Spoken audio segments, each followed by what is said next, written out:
na malakas ang gilas kapag merong isang Kai Sotto na naglalaro para sa ating national basketball team at iba nga talaga ang nagagawa ng isang Kai sa laro mapa opensa o depensa. Kita naman natin dito Kai Sotto ang pinostehan, mas malapad pa nga ang kalaban pero mas mahaba naman si Kai kaya madaling nabutata ni Kai ang attempt ng big man ng kabilang team. Isang magandang depensa ang ipinakita ni Kai sa play na ito. Maging sa mga fast-paced plays, mga mabibilis na mga guards ang umaatake sa basket, hindi pinapalampas ni Kai, nasasabayan niya ang bilis ng kalaban gamit ng kanyang haba at magandang timing. Kaya naman nagagawa ni Kai Sotto na madepensahan ang mga ito. Maraming pagkakataon na ipinakita ni Kai ang kanyang lakas sa depensa sa tulong na rin ng kanyang body frame, height at skills. Habang lumilipas ang mga araw ay papalapit rin ng papalapit ang muling pagbabalik ni Kai Sotto sa hardcourt.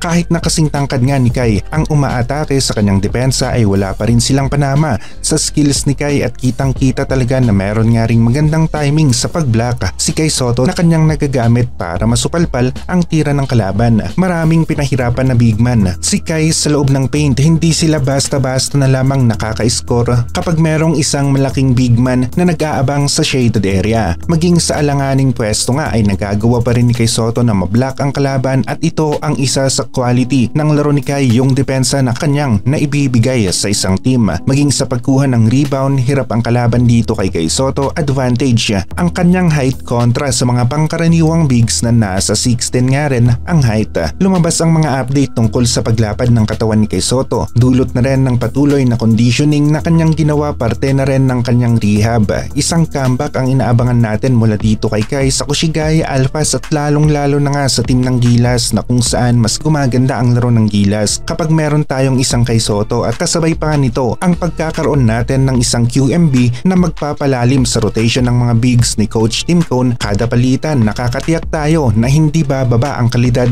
ng laro ng Gilas. Iba pa rin talaga kapag merong isang Kai Sotto ang Gilas na nasa loob ng paint. Mas maganda ang takbo ng sistema ni Coach Tim Cone at ang kagandahan sa laro ni Kai ay may tira nga rin siya sa mid-range maging sa 3-point area at madaling mapasahan, lalong-lalo na kapag malapit siya sa basket para sa mga alley-oop plays dahil sa kanyang laki o height.